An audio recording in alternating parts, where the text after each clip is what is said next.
Alam nyo guys, gusto ko lang i-share sa inyo na nakakataba ng puso na kahit papano ay nagiging effective ako para sa inyo. Sa totoo lang guys, kukunti lang talaga yung nanonood sa akin.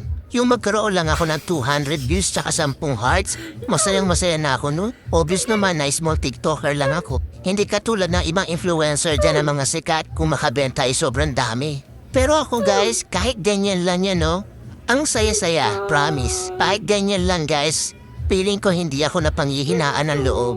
Kumbaga, tuloy-tuloy lang. Enjoy lang sa TikTok. Sana naman sa mga mahilig mag-check out dyan, sana lang ma-appreciate nyo din kami mga small TikToker na gumagawa ng mga original content.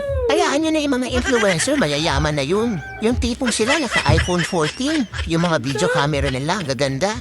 Tapos ako naka-Realme, ang labo pa. Support niyo naman ako guys as a small TikToker dito na gumagawa ng original content. Sana ma-appreciate niyo po ang mga video ko. Salamat!